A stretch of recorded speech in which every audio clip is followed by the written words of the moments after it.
ನಮಸ್ಕಾರ ಪ್ರೀತಿಯ ವೀಕ್ಷಕರೇ, ದಾವಣಗೆರೆ ನಗರದಲ್ಲಿ ಅತಿ ಹೆಚ್ಚು ಪ್ರಸಾರ ಹೊಂದ್ತಾ ಇರತಕ್ಕಂಥ ಚಾನಲ್ ಅಂತ ಹೆಸರುವಾಸಿಯಾಗಿರ್ತಕ್ಕಂಥ V1 ವಾಹಿನಿಯ ನಮಸ್ತೆ ದಾವಣಗೆರೆ ಕಾರ್ಯಕ್ರಮಕ್ಕೆ ತಮ್ಮೆಲ್ಲರಿಗೂ ಕೂಡ ಆತ್ಮೀಯವಾಗಿರ್ತಕ್ಕಂಥ ಸ್ವಾಗತ ಸುಸ್ವಾಗತ. ಇವತ್ತು ಡಿಸೆಂಬರ್ 14ನೇ ತಾರೀಕು ಯಾರೆಲ್ಲ ಹುಟ್ಟುಹಬ್ಬವನ್ನು ಆಚರಿಸ್ಕೊಳ್ತಿದ್ದಾರೆ ಅವರೆಲ್ಲರೂ ಕೂಡ ಹುಟ್ಟುಹಬ್ಬದ ಹಾರ್ದಿಕ ಶುಭಾಶಯಗಳನ್ನು ತಿಳಿಸ್ತಾ, ಎಂದಿನಂತೆ ಯಾರೆಲ್ಲ ವಿವಾಹ ವಾರ್ಷಿಕೋತ್ಸವದ ಶುಭ ಸಂದರ್ಭದಲ್ಲಿದ್ದಾರೆ ಅವರೆಲ್ಲರೂ ಕೂಡ ಹಾರ್ದಿಕವಾಗಿ ಶುಭಾಶಯಗಳನ್ನು ತಿಳಿಸ್ತಾ 100 ಕಾಲ ನೀವು ಜೊತೆಯಾಗಿ ಹೀಗೆ ಸಂತೋಷಮಯವಾಗಿ ಬಾಳಿ ಅಂತೇಳಿ ಹಾರೈಸೋಣ ಮತ್ತು ಹರಸೋಣ. ಅದರ ಜೊತೆಗೆ ಎಂದಿನಂತೆ ಯಾರೆಲ್ಲ ಹೊಸ ಕೆಲಸಗಳಿಗೆ ಪ್ರಯತ್ನವನ್ನು ಮಾಡ್ತಿದ್ದೀರಿ ಅವರೆಲ್ಲರೂ ಕೂಡ ಶುಭವಾಗಲಿ. ಸೊ ನಿಮ್ಮೆಲ್ಲ ನಿರೀಕ್ಷೆಗಳು ಸಾಕಾರಗೊಳ್ಳಿ ಅಂತ ಹಾರೈಸ್ತಾ ಇದೀವಿ ಮತ್ತು ಹರಿಸ್ತಾ ಇದ್ವಿ. ಸೊ ಅದರ ಜೊತೆಗೆ ವಿಶೇಷವಾಗಿ ಇವತ್ತು ವೀಕೆಂಡ್, ಶನಿವಾರದ ದಿವಸ ಯಾರೆಲ್ಲ ಹೊಸ ಯೋಜನೆಗಳನ್ನ ಹಾಕ್ಕೊಂಡಿದ್ರಿ, ಹೊರಗಡೆ ಟ್ರಿಪ್ಗಳಿಗೆ ಹೋಗ್ತಾ ಇದ್ರಿ, ಸೊ ಸ್ವಲ್ಪ ಹುಷಾರಾಗಿರಿ. ಏಕೆಂದರೆ ಮಳೆ ಅಂತಕ್ಕಂಥದ್ದು ಬಿಟ್ಟು ಬಿಡದೆ ಬರ್ತಾ ಇದೆ. ಸೊ ಸ್ವಲ್ಪ ಹುಷಾರಾಗಿರಿ. ಯಾವಾಗ ಏನು ಬೇಕಾದರೂ ಭೀಕರವಾಗಿರ್ತಕ್ಕಂಥ ಮಳೆ ಬರ್ತಕ್ಕಂಥ ಸಾಧ್ಯತೆ, ಗಾಳಿ ಕೂಡ ಸಾಧ್ಯತೆ ತುಂಬ ದಟ್ಟವಾಗಿ ಬರ್ತಾ ಇದೆ. ಅದ್ರ ಜೊತೆಗೆ ಎಲ್ಲ ಕಡೆ ಮೋಡ ಕವಿದ ವಾತಾವರಣ ಇರೋದ್ರಿಂದ ಸ್ವಲ್ಪ ಹುಷಾರಾಗಿರಿ ಅಂತ ಹೇಳ್ತಾ, ಎಚ್ಚರಿಕೆಯಿಂದ ಇರಿ ಅಂತ ಹೇಳ್ತಾ ಇವತ್ತಿನ ಈ ಕಾರ್ಯಕ್ರಮವನ್ನು ಪ್ರಾರಂಭ ಮಾಡ್ತಾ ಇದ್ದೀನಿ.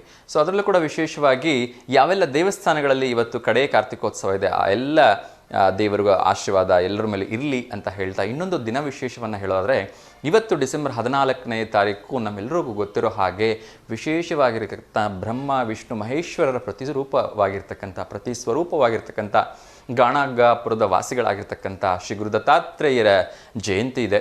ಸೊ ಅದರ ಬಗ್ಗೆ ಎಷ್ಟು ಹೇಳಿದರೂ ಕಡಿಮೆನೆ. ಇವತ್ತಿಗೂ ಕೂಡ ಆ 3 ಜನ ದೇವರುಗಳು ಬ್ರಹ್ಮ ವಿಷ್ಣು ಮಹೇಶ್ವರರ ರೂಪದಲ್ಲಿ ಗುರು ದತ್ತಾತ್ರೇಯರು ಅಲ್ಲಿ ನೆಲೆಸಿದ್ದಾರೆ ಅಂತ ಹೇಳಲಾಗತ್ತೆ. ಅಲ್ಲಿರ್ತಕ್ಕಂಥ ಔದಂಬರ ವೃಕ್ಷ ಆಗಿರ್ಬೋದು, 21 ಬಾವಿಗಳ ಸ್ನಾನ ಆಗಿರ್ಬೋದು, ಅಲ್ಲಿ ನೀಡ್ತಕ್ಕಂಥ ಮಧುಕರಿ ಭಿಕ್ಷೆ ಆಗಿರ್ಬೋದು, ಪ್ರತಿಯೊಂದನ್ನು ಕೂಡ ನೋಡಲಿಕ್ಕೆ ಬಹುಶಃ 2 ಕಣ್ಣು ಸಾಲದು ಅಂತ ಅನಿಸುತ್ತೆ. ಅಲ್ಲಿ ಯಾವುದೇ ಬೇಡಿಕೆಯನ್ನು ಕೇಳಿಕೊಂಡ್ರೂ ಕೂಡ ಗುರು ದತ್ತಾತ್ರೇಯರು ಇಲ್ಲ ಅನ್ನೋದೇ ಪೂರೈಸ್ತಾರೆ ಅಂತ ಹೇಳಲಾಗತ್ತೆ. ಸೊ ಇವತ್ತು ಆ ವಿಶೇಷವಾಗಿರ್ತಕ್ಕಂಥ ಗುರು ದತ್ತಾತ್ರೇಯರ ಜಯಂತಿ ಇದೆ. ಆ ಗುರು ದತ್ತಾತ್ರೇಯರು, ಅದರಲ್ಲೂ ಕೂಡ ಬ್ರಹ್ಮ ವಿಷ್ಣು ಮಹೇಶ್ವರರ ಸ್ವರೂಪ ಅಂತಲೇ ಹೇಳ್ತಕ್ಕಂಥ ಗುರು ದತ್ತಾತ್ರೇಯರು ಎಲ್ಲರೂ ಕೂಡ ಆಶೀರ್ವಾದವನ್ನು ನೀಡಲಿ.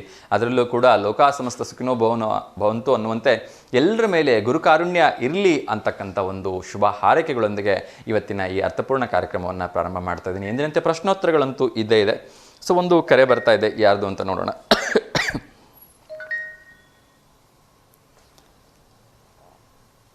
ನಮಸ್ತೆ ದಾವಣಗೆರೆ. ನಮಸ್ತೆ ಅಮ್ಮ, ಟಿವಿ ವ್ಯಾಲ್ಯೂಮ್ ಮ್ಯೂಟ್ ಮಾಡಿಮ್ಮ.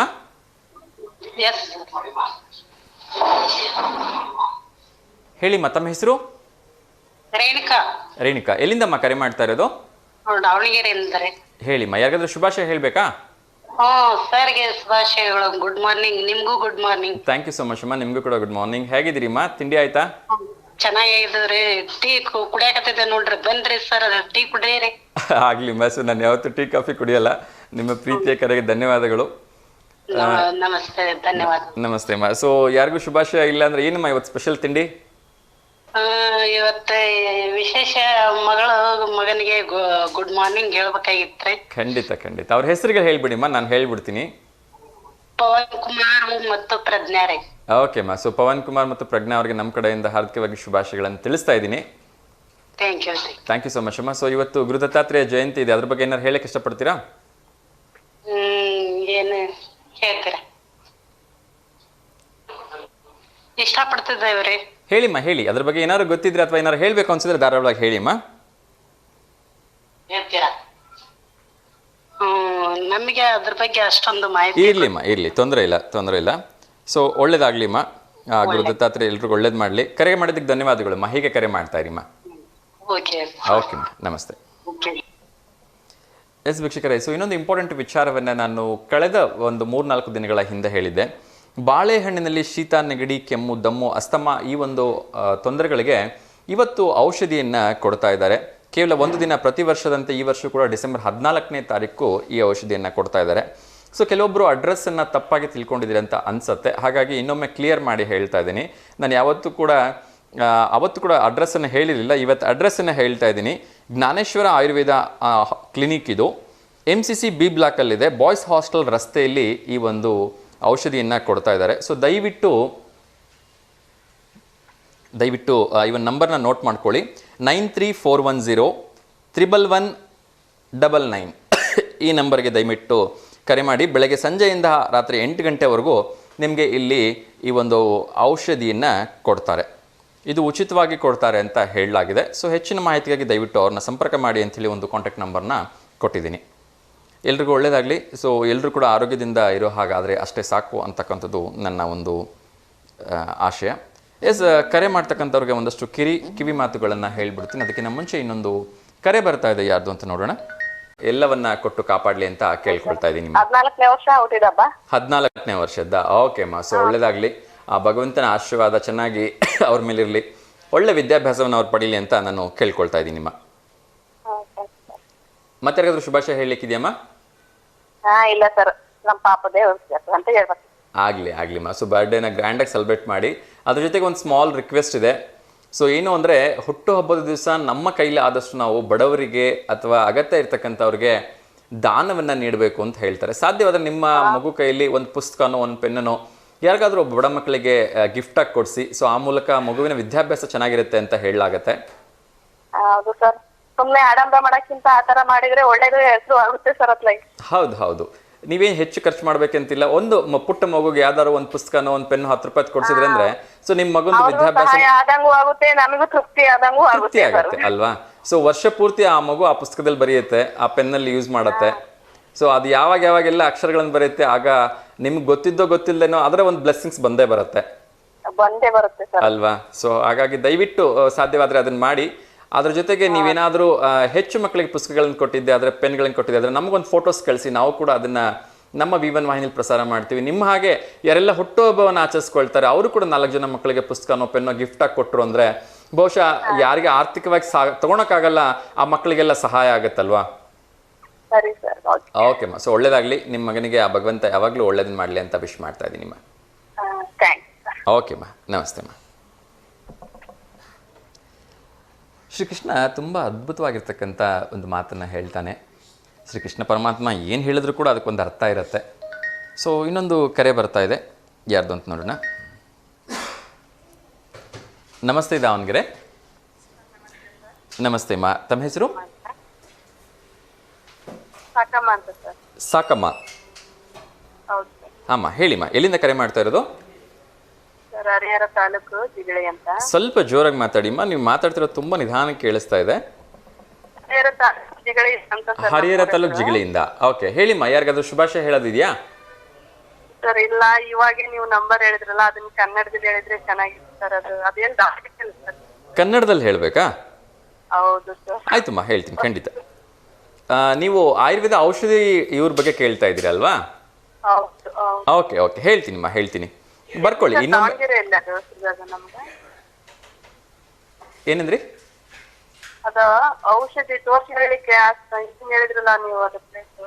ನಿಮ್ ವಾಯ್ಸ್ ಕ್ಲಿಯರ್ ಆಗಿ ಬರ್ತಾ ಇಲ್ಲ, ಸ್ವಲ್ಪ ಜೋರಾಗಿ ಮಾತಾಡಿಮ್ಮ. ಅಥವಾ ಒಂಚೂರು ನೆಟ್ವರ್ಕ್ ಇರೋ ಹತ್ರ ಬಂದು ಮಾತಾಡಿದ್ರೆ ನಂಗೆ ಸ್ಪಷ್ಟವಾಗಿ ಕೇಳತ್ತೆ. ಹೇಳಿಮ್ಮ.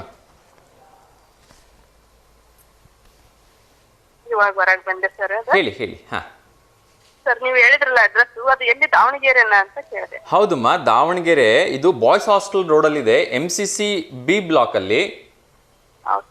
ಓಕೆನಾ ಸರ್? ಅದು ಸ್ವಲ್ಪ ಫೋನ್ ನಂಬರ್ ಕನ್ನಡದಲ್ಲಿ. ಓಕೆ, ಇದು ಜ್ಞಾನೇಶ್ವರ ಆಯುರ್ವೇದ ಅಂತ ಹೇಳಿ. ಫೋನ್ ನಂಬರ್ ಕನ್ನಡದಲ್ಲಿ ಹೇಳ್ತಾ ಇದ್ದೀನಿಮ್ಮ, ಒಂಚೂರು ನೋಟ್ ಮಾಡ್ಕೊಂಬಿಡಿ. 93 410 93 410 410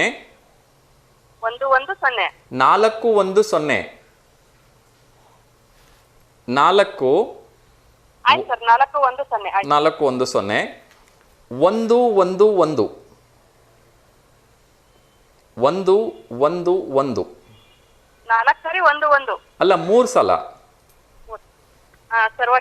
ಓಕೆ, ಆಮೇಲೆ 99. ಓಕೆ ಮಾ, ಒಳ್ಳೇದಾಗಲಿ. ಸೊ ಎಲ್ರಿಗೂ ಕೂಡ ಯಾವುದಾದ್ರೂ ಒಳ್ಳೆ ವಿಚಾರಗಳನ್ನು ತಿಳಿಸ್ಬೇಕು ಅನ್ನೋ ಉದ್ದೇಶ ನನಗೂ ಯಾವಾಗಲೂ ಇದ್ದೇ ಇದೆ. ಸೊ ಯಾರಿಗಾದರೂ ಈ ರೀತಿಯ ಶೀತ, ನೆಗಡಿ, ಕೆಮ್ಮು, ದಮ್ಮು, ಅಸ್ತಮ, ಅಲರ್ಜಿ ಇರ್ತಕ್ಕಂಥವ್ರಿಗೆ ಈ ಒಂದು ಉಚಿತವಾಗಿ ಔಷಧಿ ತೊಗೊಳೋದ್ರಿಂದ ಒಳ್ಳೇದಾಗುತ್ತೆ ಅಂದರೆ 2 ಸಲ ನಂಬರ್ ಹೇಳೋದ್ರಿಂದ ನನಗೇನೂ ತೊಂದರೆ ಇಲ್ಲ. ಸೊ ಇನ್ನೊಮ್ಮೆ ಬೇಕಾದರೆ ಹೇಳ್ತೀನಿ, ಕಾರ್ಯಕ್ರಮ ನೋಡ್ತಾ ಇರೋರು ಕಾರ್ಯಕ್ರಮ ನೋಡಿದ ನಂತರನೂ ಕೂಡ ರಾತ್ರಿ 8 ಗಂಟೆವರೆಗೂ ಉಚಿತವಾಗಿ ಔಷಧಿ ಕೊಡ್ತಾರಂತೆ. ಪ್ರತಿ ವರ್ಷ ಡಿಸೆಂಬರ್ 14ನೇ ತಾರೀಕು ಮಾತ್ರ ಈ ಔಷಧಿ ನೀಡ್ತಾರೆ. ಮತ್ತು ನಿಮ್ಗೆ ನಾಳೆ ಹೋದರೆ ಈ ಔಷಧಿ ಸಿಗಲ್ಲ. ಸೊ ಹಾಗಾಗಿ ಅದರಲ್ಲೂ ಕೂಡ ಉಚಿತವಾಗಿ ಕೊಡ್ತಾ ಇದ್ದಾರೆ. ಆರ್ಥಿಕವಾಗಿ ಯಾರು ಹಿಂದುಳಿದಿರ್ತಾರೆ, ತೊಗೊಳಕ್ಕಾಗಲ್ಲ ಬೇರೆ ಬೇರೆ ಕಾಸ್ಟ್ಲಿ ಮೆಡಿಸಿನ್ಸನ್ನು, ದಯವಿಟ್ಟು ಹೋಗಿ ಇವತ್ತೇ ಉಚಿತವಾಗಿ ತಗೊಳ್ಳಿ ಅಂತ ನಾನು ಎಲ್ರಿಗೂ ಸಲಹೆ ಕೊಡ್ತಾ ಇದ್ದೀನಿ ಮಾ. Thank you sir. ಓಕೆ ಮಾ, ಒಳ್ಳೆಯದಾಗಲಿ, ನಮಸ್ಕಾರ. ಎಸ್ ವೀಕ್ಷಕರೇ, ಈ ಒಂದು ಔಷಧಿ ಬಗ್ಗೆ ನನಗೆ ಹೆಚ್ಚಿನ ಒಂದು ಮಾಹಿತಿ ಇಲ್ಲ. ಸೊ ಇದು ತುಂಬ ಒಳ್ಳೆಯ ಔಷಧಿ ಅಂತ ನಾನು ಕೇಳ್ಪಟ್ಟಿದ್ದೀನಿ, ಆ ಒಂದು ಕಾರಣಕ್ಕೆ ನಾನು ಹೇಳ್ತಾ ಇದ್ದೀನಿ. ಸೊ ಔಷಧಿ ಬಗ್ಗೆ ನಿಮಗೆ ಇರ್ತಕ್ಕಂಥ ಒಂದು ಜ್ಞಾನವನ್ನು ಉಪಯೋಗಿಸ್ಕೊಂಡು ತಗೊಳ್ಳಿ ಅಂತಕ್ಕಂಥ ಒಂದು ಸಲಹೆ ಮಾತ್ರ ನಾನು ನೀಡ್ತಾ ಇದ್ದೀನಿ. ಅದ್ರ ಜೊತೆಗೆ ಅವರು ನಿಖರವಾಗಿ ಹೇಳಿದರೆ ಯಾವುದೇ ರೀತಿಯ ಅಡ್ಡ ಪರಿಣಾಮ ಇಲ್ಲ ಅಂಥೇಳಿ. ತುಂಬ ಸಂತೋಷ. ಯಾರಿಗೂ ಕೂಡ ಯಾವುದೇ ರೀತಿಯ ಅಡ್ಡ ಪರಿಣಾಮ ಆಗೋದು ಬೇಡ, ಎಲ್ರಿಗೂ ಒಳ್ಳೆಯದೇ ಆಗಲಿ ಅಂಥೇಳಿ ಆ ಭಗವಂತನಲ್ಲಿ ನಾವು ಕೂಡ ಪ್ರೇ ಮಾಡ್ತೀವಿ. ಸೊ ಎಲ್ರಿಗೂ ಒಳ್ಳೆಯದಾಗಲಿ, ಎಲ್ರಿಗೂ ಉಚಿತವಾಗಿ ಔಷಧಿ ನೀಡ್ತಾ ಇರೋದ್ರಿಂದ ಇದನ್ನು ಹೆಚ್ಚು ಹೆಚ್ಚು ಪ್ರಚಾರ ಮಾಡೋ ಒಂದು ಕೆಲಸವನ್ನು ನಾನು ಮಾಡ್ತಾ ಇದ್ದೀನಿ. ಆ ನಿಟ್ಟಿನಲ್ಲಿ ಮತ್ತೆ ಫೋನ್ ನಂಬರ್ನು ಕೂಡ ಹೇಳಿದ್ದೀನಿ. ಯಾರಿಗಾದರೂ ಅಗತ್ಯ ಇದ್ದರೆ ದಯವಿಟ್ಟು ಹೋಗಿ ಆ ನಂಬರ್ಗೆ ಸಂಪರ್ಕ ಮಾಡಿ ಇದನ್ನು ಉಪಯೋಗಿಸ್ಕೊಳ್ಳಿ ಅಂತ ನಾನು ಕೇಳ್ಕೊಳ್ತಾ ಇದ್ದೀನಿ. ಎಸ್, ಇನ್ನೊಂದು ಗುಡ್ ನ್ಯೂಸ್ ಇದೆ. ಕನಿಷ್ಠ ಬೆಂಬಲ ಬೆಲೆ ಯೋಜನೆಯಲ್ಲಿ ರೈತರಿಂದ ಭತ್ತ, ರಾಗಿ ಖರೀದಿಸಲಿಕ್ಕೆ ನೋಂದಣಿಯನ್ನು ಆರಂಭ ಮಾಡಿದ್ದಾರೆ. ಸೊ ರೈತರ ಪಾಲಿಗೆ ಇದು ನಿಜಕ್ಕೂ ಕೂಡ ಒಂದು ಒಳ್ಳೆಯ ವಿಚಾರ ಅಂತ ಹೇಳ್ಬೋದು. ಏಕೆಂದರೆ ಕಳೆದ ಬಾರಿ ಎಲ್ಲ ರೈತರದ್ದು ಒಂದು ಕಂಪ್ಲೇಂಟ್ ಇತ್ತು, ಏನು ಬೆಂಬಲ ಬೆಲೆ ಏನೋ ಘೋಷಣೆ ಮಾಡಿ ಆಗೋಗ್ಬಿಟ್ಟಿದೆ ಸರ್, ಆದರೆ ಏನು ಖರೀದಿ ಎಲ್ಲೂ ಆಗ್ತಾ ಇಲ್ಲ, ನಾವು ಬೆಂಬಲ ಬೆಲೆ ತೊಗೊಂಡು ಏನು ಮಾಡೋದು, ಎಲ್ಲಿ ಬೆಂಬಲ ಬೆಲೆ ಸಿಗುತ್ತೆ ಹೇಳಿ ಅಂತ ಕೂಡ ತುಂಬ ಜನ ಫೋನ್ ಮಾಡಿ ಬೇಸರ ವ್ಯಕ್ತಪಡಿಸಿದ್ರು. ಒಂದು ಖುಷಿ ವಿಚಾರ, ರಾಜ್ಯ ಸರ್ಕಾರದಿಂದ ಕೇಂದ್ರ ಸರ್ಕಾರದಿಂದ ಎರಡೂ ಕಡೆಯಿಂದ ಆಗಿದೆ ಅಂತ ಗೊತ್ತಾಗಿದೆ. ಬಟ್ ಅಧಿಕೃತವಾಗಿ ಇನ್ನಷ್ಟು ನನಗೆ ಅದ್ರ ಬಗ್ಗೆ ವಿಚಾರ ಬಂದಾಗ ಅದನ್ನು ಸ್ಪಷ್ಟವಾಗಿ ತಿಳಿಸ್ತೀನಿ. ಇನ್ನೊಂದು ಹೆಮ್ಮೆಯ ವಿಚಾರ ಇದೆ, ಖುಷಿ ವಿಚಾರ ಇದೆ. ನಮ್ಮ ಬಾಪೂಜಿ ಆಸ್ಪತ್ರೆಯ ಪ್ರೊಫೆಸರ್ ಆಗಿರ್ತಕ್ಕಂಥ LD ಶ್ರೀನಿವಾಸ್ ಅವರು ದೆಹಲಿಯ ರಾಜೀವ್ ಗಾಂಧಿ VVS ಸೆನೆಟ್ ಸದಸ್ಯರಾಗಿ ಆಯ್ಕೆ ಇದ್ದಾರೆ. ನಿಜಕ್ಕೂ ಕೂಡ ತುಂಬ ಹೆಮ್ಮೆಯ ವಿಚಾರ. ಕರ್ನಾಟಕದಿಂದ, ಅದರಲ್ಲೂ ಕೂಡ ನಮ್ಮ ಬೆಣ್ಣಿಯ ನಗರಿ ದಾವಣಗೆರೆಯಿಂದ ಯಾರಾದರೂ ಒಬ್ಬರು ಅದರಲ್ಲೂ ದೆಹಲಿಯ VV ಸೆನೆಟ್ಗೆ ಸದಸ್ಯರಾಗಿ ಆಯ್ಕೆ ಆಗ್ತಾರೆ ಅಂದರೆ ಅದು ನಿಜಕ್ಕೂ ತುಂಬ ಸಣ್ಣ ವಿಚಾರ ಅಲ್ವೇ ಅಲ್ಲ. ಸೊ ನಾವೆಲ್ಲರೂ ಕೂಡ ಹೆಮ್ಮೆ ಪಡೋಣ, ಅದ್ರ ಜೊತೆಗೆ ಅವರಿಗೆ ಶುಭಾಶಯಗಳನ್ನು ತಿಳಿಸೋಣ. ಒಳ್ಳೆಯದಾಗಲಿ ಸರ್, ನಿಮ್ಮಿಂದ ಇನ್ನಷ್ಟು ಒಳ್ಳೆ ಕೆಲಸಗಳು ಆಗಲಿ ಅಂಥೇಳಿ ನಾನು ಹಾರೈಸ್ತಾ ಇದ್ದೀನಿ. ಸೊ ಗುರುಗಳಿಗೆ ಗುರುಗಳಾಗಿ, ಅದರಲ್ಲೂ ಕೂಡ ತ್ರಿಮೂರ್ತಿಗಳಾದ ಬ್ರಹ್ಮ ವಿಷ್ಣು ಮಹೇಶ್ವರರ ಅವತಾರವಾದ ಶ್ರೀ ಗುರು ದತ್ತಾತ್ರೇಯ ಜಯಂತಿ ಇವತ್ತು. ದಿಗಂಬರ ಶ್ರೀಪಾದವಲ್ಲಭ ದಿಗಂಬರ ಅಂದರೆ ಸಾಕಂತೆ ಶ್ರೀ ಗುರು ದತ್ತಾತ್ರೇಯರು ಎಲ್ಲ ರೀತಿಯಿಂದ ಅನುಗ್ರಹವನ್ನು ನೀಡ್ತಾರೆ ಅಂತ ಹೇಳಲಾಗದೆ. ಸೊ ಎಲ್ಲರೂ ಕೂಡ ಗುರು ದತ್ತಾತ್ರೇಯನ ಆ ಒಂದು ನಾಮವನ್ನು ಕನಿಷ್ಠ ಪಕ್ಷ ಒಂದು 5 ಬಾರಿ ಹೇಳಿಬಿಡಿ, ಎಲ್ರಿಗೂ ಒಳ್ಳೆಯದಾಗಲಿ ಅಂತಕ್ಕಂಥದ್ದು ಒಂದು ವಿಶನ್ನು ಮಾಡಿ ಅಂತ ನಾನು ಕೇಳ್ಕೊಳ್ತಾ ಇದ್ದೀನಿ. ಸೊ ದಾವಣಗೆರೆ ಒಂದು ವಿಶೇಷವಾಗಿರ್ತಕ್ಕಂಥ ಕಾರ್ಯಕ್ರಮ ನಿನ್ನೆ ನಡೀತು. ಅದು ಏನು ಅಂತೀರಾ, ಕಸದಿಂದ ರೋಬೋಟ್ ಮಾಡಿರ್ತಕ್ಕಂಥದ್ದು, ಆಪದ್ ಬಾಂಧವ ರೋಬೋಟ್ ಕಾರ್. ಎಂಥ ಸಂದರ್ಭಗಳಲ್ಲೂ ಕೂಡ ರೋಬೋಟಲ್ಲಿ ಏನು ಒಂದು ವಿಶೇಷತೆ ಅನ್ನೋದನ್ನು ಒಂದು ಪುಟ್ಟದಾಗಿ ಹೇಳ್ತೀನಿ. ಅದಾದ ನಂತರ ಪೋರ್ಟಬಲ್ ಸೌರಚಾಲಿತ ನೀರು, ಅದರಲ್ಲೂ ಕೂಡ ಒಂದಕ್ಕಿಂತ ಒಂದು ವಿಶೇಷ ಆವಿಷ್ಕಾರಗಳು. ಆ ಕಾರಲ್ಲಿ ಏನು ವಿಶೇಷತೆ, ಪೋರ್ಟಬಲ್ ಕಾರ್ ಅಥವಾ ಒಂದು ಸೇಫ್ಟಿ ಇರ್ತಕ್ಕಂಥ ಕಾರು, ಆಪದ್ ಬಂಧುವ ರೋಬೋಟ್ ಕಾರು ಅಂದರೆ ಏನು ವಿಶೇಷತೆ ಅಂತ ನೀವು ಕೇಳಿದ್ರೆ, ಸೊ ನಾವು ಡ್ರೈವ್ ಮಾಡ್ತಾ ಇರ್ತೀವಿ ಅಂತ ಅಂದ್ಕೊಳ್ಳಿ, ಆಕಸ್ಮಿಕವಾಗಿ ನಿದ್ದೆ ಬಂದ್ಬಿಡುತ್ತೆ. ಸೊ ಎಂಥ ಒಂದು ಮನುಷ್ಯನಿಗೂ ಕೂಡ ನಿದ್ದೆ ಅಂತಕ್ಕಂಥದ್ದು, ಏಕೆಂದರೆ ರಸ್ತೆ ಅದೇ ನೋಡಿ ರಸ್ತೆ, ಅದರಲ್ಲೂ ಕೂಡ ರಾತ್ರಿ ಹೊತ್ತು ಲಾಂಗ್ ಡ್ರೈವ್ ಮಾಡ್ತಕ್ಕಂಥವ್ರಿಗೆ ಈ ಕಾರ್ ಅದೆಷ್ಟು ಆಪದ್ ಬಾಂಧವ ಅಂದ್ಬಿಟ್ರೆ ನಿಜಕ್ಕೂ ಕೂಡ ನಿಮ್ಮೆಲ್ಲರೂ ಕೂಡ ಶಾಕ್ ಆಗುತ್ತೆ. ಇಂಥ ಒಂದು ಟೆಕ್ನಾಲಜಿನೂ ಕೂಡ ಕಾರಲ್ಲಿ ಅಳವಡಿಸ್ಬೋದಾ ಅಂಥೇಳಿ. ಸೊ ಹೇಗೆ ಅನ್ನೋದನ್ನು ಸಿಂಪಲಾಗಿ ಎಕ್ಸ್ಪ್ಲೈನ್ ಮಾಡೋ ಪ್ರಯತ್ನವನ್ನು ಮಾಡ್ತೀನಿ. ಸೊ ಈಗ ನಾನೇ ಕಾರ್ ಡ್ರೈವ್ ಮಾಡ್ತಾ ಇದ್ದೀನಿ ಅಂತ ಅಂದ್ಕೊಳ್ಳಿ, ರಾತ್ರಿ 2 ಗಂಟೆ 3 ಗಂಟೆ ಆಗಿದೆ, ನನಗೆ ಆಕಸ್ಮಿಕವಾಗಿ ನಿದ್ದೆ ಬಂದುಬಿಡ್ತು ಅಂದರೆ, ಸೊ ಒಂದು ಕರೆ ಬರ್ತಾ ಇದೆ, ಅದರ ಬಗ್ಗೆ ಒಂದು ಸಣ್ಣ ಉದಾಹರಣೆ ಕೊಟ್ಟು ಹೇಳೋ ಪ್ರಯತ್ನವನ್ನು ಮಾಡ್ತೀನಿ. ನಮಸ್ತೆ ದಾವಣಗೆರೆ. ಕರೆ ಕಟ್ಟಾಯಿತು. ಎಸ್ ವೀಕ್ಷಕರೇ, ಹೇಳ್ತಾ ಇದ್ದೆ ರಾತ್ರಿ 2 ಅಥವಾ 3 ಗಂಟೆಗೆ ನಾನು ಡ್ರೈವ್ ಮಾಡ್ತಾ ಇದ್ದೀನಿ ಅಂತ ಅಂದ್ಕೊಳ್ಳಿ. ಲಾಂಗ್ ಡ್ರೈವ್ ರಾತ್ರಿ 8-9 ಗಂಟೆಯಿಂದ ಮಾಡ್ತೀನಿ. 5-6 ಗಂಟೆ ಜರ್ನಿ ಮಾಡಿದ ನಂತರ ಆಬ್ವಿಯಸ್ಲಿ ಅದೇ ಕಪ್ಪು ರಾಸ್ತೆಯನ್ನು ಎದುರುಗಡೆ ಬರ್ತಕ್ಕಂಥ ಒಂದು ಹೈ ಬೀಮ್ ಲೈಟ್ಗಳನ್ನ ನೋಡಿ ಕಣ್ಣಿಗೂ ಕೂಡ ಆಯಾಸ ಆಗುತ್ತೆ, ನಿದ್ದೆ ಬಂದ್ಬಿಡ್ತು. ಆದರೆ ನಾನು ಡ್ರೈವಿಂಗ್ ಸೀಟಲ್ಲಿ ಇದ್ದೀನಿ, ನನಗೆ ಗೊತ್ತಾಗ್ತಿಲ್ಲ, ನನಗೆ ಆ ಗಾಡಿ ಕಂಟ್ರೋಲ್ ಆಗಿಲ್ಲ ಅಥವಾ ಗಾಡಿ ಸ್ಟಾಪು ಆಗಿಲ್ಲ, ಆದರೂ ನಿದ್ದೆ ಬರ್ತಾ ಇದೆ ಅಂದ ತಕ್ಷಣ ಏನಾಗುತ್ತೆ, ಈ ಒಂದು ಆಪತ್ ಬಾಂಧವ ಕಾರು, ಆ ಒಂದು ಕಾರ್ನಲ್ಲಿ ಆ ಸಿಸ್ಟಮ್ ಇತ್ತು ಅಂದರೆ ಏನಾಗುತ್ತೆ ಅಂದರೆ ಆಟೋಮೆಟಿಕ್ಕಾಗಿ ಕಾರು ಹಾರ್ನ್ ಮಾಡೋದಕ್ಕೆ ಶುರು ಮಾಡುತ್ತೆ. ನಿಮ್ಮ ಒಂದು ಯಾವುದೇ ರೀತಿಯ ಸಿಗ್ನಲ್ ಇಲ್ಲದೇ ಕಾರು ಆಟೋಮೆಟಿಕ್ಕಾಗಿ 2 ಕಡೆ ಸಿಗ್ನಲ್ನ ಅಂದರೆ ಏನು ಇಂಡಿಕೇಟರ್ನ ಹಾಕ್ಬಿಟ್ಟು ಆಟೋಮೆಟಿಕ್ಕಾಗಿ ಕಾರು ಹೆವಿ ಹಾರ್ನ್ ಮಾಡೋಕ್ಕೆ ಶುರುವಾಗತ್ತೆ. ಸೊ ನಿಮ್ಮನ್ನು ಆ ಮೂಲಕ ಎಚ್ಚರಗೊಳಿಸುತ್ತೆ. ಆಗಲೂ ಕೂಡ ನೀವು ಎಚ್ಚರಲಿಲ್ಲ, ನೀವು ಸಡನ್ನಾಗಿ ಡೀಪ್ ಸ್ಲೀಪ್ ಹೋಗ್ಬಿಟ್ರಿ, ಅಥವಾ ನಿಮಗೇನೋ ಒಂದು ಕಾರ್ಡಿಯಾಕ್ ಅರೆಸ್ಟ್ ಆಯಿತು, ಅಥವಾ ನಿಮಗೇನೋ ಒಂದು ಹಾರ್ಟ್ ಅಟ್ಯಾಕೆ ಆಗೋಯ್ತು ಅಂತ ಅಂದ್ಕೊಳ್ಳಿ, ಆವಾಗಲೂ ಕೂಡ ಕಾರ್ ಏನು ಮಾಡುತ್ತೆ ಅಂದರೆ ತಾನೇ ರಸ್ತೆ ಬದಿಗೆ ಹೋಗ್ಬಿಟ್ಟು ಕಾರು ಬ್ರೇಕ್ ಹಾಕ್ಕೊಂಡು ಸ್ಟಾಪ್ ಆಗತ್ತೆ. ಸೊ ಎಂಥ ಒಂದು ಬ್ಯೂಟಿಫುಲ್ ಆಗಿರ್ತಕ್ಕಂಥ ಆವಿಷ್ಕಾರ ಇದೆ ಅಂದರೆ ಬಹುಶಃ ಮುಂದಿನ ದಿನಮಾನಗಳಲ್ಲಿ ಇದು ನಮ್ಮ ಕರ್ನಾಟಕಕ್ಕೆ, ನಮ್ಮ ಭಾರತಕ್ಕೆ ಬಂದಿದ್ದೇ ಆಯಿತು ಅಂದರೆ, ಎಕ್ಸ್ಕ್ಲೂಸಿವ್ ಆಗಿ ಡೆವಲಪ್ಮೆಂಟ್ ಆಗಿ ಅಡಾಪ್ಟ್ ಆಗಿದ್ದಾಯಿತು ಅಂದರೆ ಬಹುಶಃ ಅಪಘಾತಗಳಲ್ಲಿ ಆಲ್ಮೋಸ್ಟ್ ಒಂದು 50-60% ಕಡಿಮೆ ಆಗ್ಬೋದು ಅಂತ ಅನಿಸುತ್ತೆ. ಏಕೆಂದರೆ ಹೆವಿ ಸ್ಪೀಡಲ್ಲಿ ಇರ್ತೀವಿ, ಆ ಟೈಮಲ್ಲಿ ಸಡನ್ನಾಗಿ ಯಾರಿಗೋ ಒಬ್ರಿಗೆ ಕಾರ್ಡಿಯಾಕ್ ಅರೆಸ್ಟ್ ಆಯಿತು ಅಂದರೆ ಅವ್ರು ಬ್ರೇಕ್ ಹಾಕ್ಬಿಟ್ಟು ಗಾಡಿ ನಿಲ್ಲಿಸ್ತಕ್ಕಂಥ ಕೆಪಾಸಿಟಿ ಅವ್ರಿಗಿರೋದಿಲ್ಲ. ಆ ಸಂದರ್ಭಗಳಲ್ಲಿ ಏನಾಗುತ್ತೆ ಅಂದರೆ ಕಾರು ಇದಕ್ಕಿದ್ದಾಗೆ ಎಲ್ಲ ಇಂಡಿಕೇಟರ್ನ ಆನ್ ಮಾಡ್ಕೊಂಬಿಟ್ಟು ಅಕ್ಕಪಕ್ಕ ಹೋಗ್ತಕ್ಕಂಥವ್ರಿಗೆ ಎಲ್ಲರೂ ಕೂಡ ಒಂದು ಇಂಡಿಕೇಷನ್ನ ಕೊಡುತ್ತೆ, something is wrong in this car ಅಂತ ಹೇಳಿ. ಸೊ ಒಬ್ಬರೇ ಇರ್ಬೋದು, ಲಾಂಗ್ ಡ್ರೈವ್ ಮಾಡ್ತಾ ಇದ್ದಾರೆ, ಒಂದು ಏಜ್ ಫ್ಯಾಕ್ಟ್ರಿ ಇರ್ಬೋದು, ಅವರಿಗೆ ಒಂದು ಸಡನ್ನಾಗಿ ಕಾರ್ಡಿಯಾಕ್ ಅರೆಸ್ಟ್ ಆಯಿತು ಅಂದರೆ ಅವ್ರು ಏನು ಮಾಡಬೇಕು? ಯಾರಿಗೂ ಹೇಳೋಕ್ಕೂ ಆಗಲ್ಲ, ಯಾರಿಗೂ ಕೇಳೋಕ್ಕೂ ಆಗಲ್ಲ, ಯಾಕೆಂದರೆ ಎಲ್ಲ ಗ್ಲಾಸ್ಗಳನ್ನ ಹಾಕ್ಕೊಂಡ್ಬಿಟ್ಟಿರ್ತಾರೆ. ಸೊ ಒಂದು ಕಾನ್ಫಿಡೆನ್ಸ್ನ ಡ್ರೈವ್ ಮಾಡ್ತಾ ಇರ್ತಾರೆ. ಆ ಸಂದರ್ಭಗಳಲ್ಲಿ ಇದ್ದಕ್ಕಿದ್ದ ಹಾಗೆ 4 ಇಂಡಿಕೇಟರ್ಗಳು ಆನ್ ಆದಾಗ, ಇದ್ದಕ್ಕಿದ್ದಂಗೆ ಹೆವಿ ಹಾರ್ನ್ ಹೊಡೆಯೋಕ್ಕೆ ಶುರುವಾದಾಗ ಅಟ್ಲೀಸ್ಟ್ ಅಕ್ಕಪಕ್ಕ ಹೋಗ್ತಕ್ಕಂಥ ಕಾರ್ಗಳವರು ತಕ್ಷಣಕ್ಕೆ ಕಾರ್ಗಳನ್ನು ನಿಲ್ಲಿಸಿ ಏನೋ ಒಂದು ರೀತಿಯಿಂದ ಅವರಿಗೆ ಒಂದು ಫಸ್ಟ್ ಏಡ್ ಮಾಡ್ಬೋದು, ಇಲ್ಲಾಂದರೆ ಒಂದು ಹೆಲ್ಪ್ ಮಾಡ್ಬೋದು.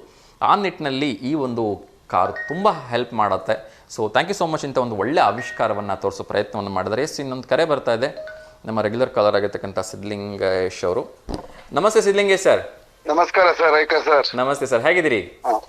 ಆರಾಮಿದ್ದೀವಿ ಸರ್, ಚೆನ್ನಾಗಿದ್ದೀವಿ. ಟಿಫನ್ ಆಯ್ತು ಸರ್? ಇಲ್ಲ ಸರ್, ಇವತ್ತು ಆಕ್ಚುಲಿ ಗುರು ದತ್ತಾತ್ರೇಯ ಜಯಂತಿ ಇದೆ. ಚಪಾತಿ, ಆಲೂಗಡ್ಡೆ ಪಲ್ಯ, ಕಾಯಿ chutney. Wow, super super super. ಬೆಳಗ್ಗೆ ಒಳ್ಳೆ ಕಾಂಬಿನೇಷನ್ ತಗೊಂಡಿದ್ದೀರಾ ಆಗಿದ್ರೆ. ಕಾಂಬಿನೇಷನ್ ಚೆನ್ನಾಗಿ ಬರುತ್ತೆ, ಆಲೂಗಡ್ಡೆ ಪಲ್ಯ, ಕಾಯಿ ಚಟ್ನಿ. Yes yes yes, super sir. Combination obviously ಚೆನ್ನಾಗಿರುತ್ತೆ, ಚಪಾತಿಗೆ ಆಲೂಗಡ್ಡೆ ಪಲ್ಯ ಅಂಡ್ ಕಾಯಿ ಚಟ್ನಿ. Very good sir. ಹೌದು ಸರ್. Super sir. ಏನು ಶುಭಾಶಯಗಳು ಸರ್, ಎಲ್ಲರಿಗೂ ಬೆಳಗಿನ ಶುಭೋದಯಗಳು ಸರ್. ಖಂಡಿತ ಸರ್, ಖಂಡಿತ. ನಿಮ್ಮ ಪರವಾಗಿ ಎಲ್ಲರಿಗೂ ಕೂಡ ಬೆಳಗಿನ ಹಾರ್ದಿಕ ಶುಭಾಶಯಗಳ ತಿಳಿಸ್ತಾ ಇದ್ದೀನಿ. ಸೊ ಇವತ್ತು ಗುರು ದತ್ತಾತ್ರೇಯರ ಜಯಂತಿ ಇದೆ ಸರ್, ಏನ್ ಹೇಳಲಿಕ್ಕೆ ಇಷ್ಟಪಡ್ತೀರಿ? ಏನ್ ಸರ್? ಇವತ್ತು ಗುರು ದತ್ತಾತ್ರೇಯರ ಜಯಂತಿ ಇದೆ. ಹೌದು, ಚಿಕ್ಕಮಗಳೂರು. ಅಲ್ಲ, ಚಿಕ್ಕಮಂಗ್ಳೂರು ಅಂತಲ್ಲ, ಆಲ್ ಓವರ್ ದ ವರ್ಲ್ಡ್ ಎಲ್ಲ ಕಡೆ ಮಾಡ್ತಾರೆ. ಗಾಣಗಾಪುರದಲ್ಲಿ, ನಮ್ಮ ದಾವಣಗೆರೆಯಲ್ಲಿ ಮಾಡ್ತಾ ಇದ್ದಾರೆ. Okay okay. ಬ್ರಹ್ಮ ವಿಷ್ಣು ಮಹೇಶ್ವರರ ಸ್ವರೂಪವಾಗಿರ್ತಕ್ಕಂಥ ಗುರು ದತ್ತಾತ್ರೇಯರ ದೇವಸ್ಥಾನಗಳಲ್ಲಿ ಇವತ್ತು ವಿಶೇಷವಾಗಿರ್ತಕ್ಕಂಥ ಅಭಿಷೇಕ, ಹೋಮ, ಪೂಜಾ ಕಾರ್ಯಕ್ರಮಗಳೆಲ್ಲ ನಡೆಯುತ್ತೆ. ಸೊ ನಮ್ಮ ಜಯದೇವ ಸರ್ಕಲ್ ಅಲ್ಲಿ ದತ್ತ ಮಂದಿರ ಇದೆ ಅಲ್ವಾ, ಅಲ್ಲಿ ಇವತ್ತು ವಿಶೇಷವಾಗಿ ಅನ್ನ ಸಂತರ್ಪಣೆ ಕೂಡ ಇರುತ್ತೆ ಮಧ್ಯಾಹ್ನ. ಸರ್? ಹೌದು ಹೌದು, ತುಂಬಾ ವಿಶೇಷವಾಗಿರ್ತಕ್ಕಂಥ. ಹೋಗಿ ದರ್ಶನ ಮಾಡ್ಕೊಂಡು ಪ್ರಸಾದ ತಗೊಂಡು ಖಂಡಿತ ಖಂಡಿತ ಹೋಗಿ ಬನ್ನಿ. ಯಾಕಂದ್ರೆ ಇವತ್ತು ಗುರು ದತ್ತಾತ್ರೇಯರು ಎಲ್ಲ ಭಕ್ತರಿಗೋಸ್ಕರ ಕಾಯ್ತಾ ಇರ್ತಾರಂತೆ. ಹೌದಾ ಸರ್? ತುಂಬಾ ವಿಶೇಷವಾಗಿರ್ತಕ್ಕಂಥ. ಗೊತ್ತಿರ್ಲಿಲ್ಲ. ಸೊ ಹೋಗಿ ಬನ್ನಿ ಸರ್, ಜಯದೇವ ಸರ್ಕಲ್ ಅಲ್ಲೇ ಇದೆ. ಜಯದೇವ ಸರ್ಕಲ್ ಅಲ್ಲೇ ಇದೆ, ತುಂಬಾ ವಿಶೇಷವಾಗಿರ್ತಕ್ಕಂಥ ದೇವಸ್ಥಾನ. ನೋಡಿದೀನಿ ಸರ್, ಒಳ್ಳೆ ನೋಡಿದೀನಿ, ಗೊತ್ತಿರಲಿಲ್ಲ. ಹೋಗ್ತೇವೆ ಖಂಡಿತ. ಖಂಡಿತ ಹೋಗಿ ಬನ್ನಿ ಸರ್. S S. ಆಮೇಲೆ ಕಳ್ಸಿದೀನಿ ಸರ್, ಅವತ್ತು 20ನೇ ವರ್ಷದ 20ನೇ ವರ್ಷದ್ದು. ಯಾರ್ದು ನಿಮ್ದು ಕಳ್ಸಿದೀರಾ? ಕಳ್ಸಿದೀನಿ. ಇವತ್ತು ಈಗ ಕಳ್ಸಿದೀನಿ ಸರ್, 1/4 ಗಂಟೆ ಕೆಳಗೆ. ಓಕೆ, ಈಗ ಕಳ್ಸಿದ್ರೆ ಇವತ್ತು ಟೆಲಿಕಾಸ್ಟ್ ಮಾಡ್ಲಿಕ್ಕೆ ಆಗಲ್ಲ ಸರ್, ಯಾಕಂದ್ರೆ ಇವತ್ತಿನ ಕಾರ್ಯಕ್ರಮಕ್ಕೆ ಎಲ್ಲ ಬೇರೆ ರೀತಿಯಿಂದ ಪ್ರಿಪರೇಷನ್ಸ್ ಮಾಡ್ಕೊಳ್ಳಿಕ್ಕೆ ಸಾಕಷ್ಟು ಟೈಮ್ ತಗೊಳುತ್ತೆ.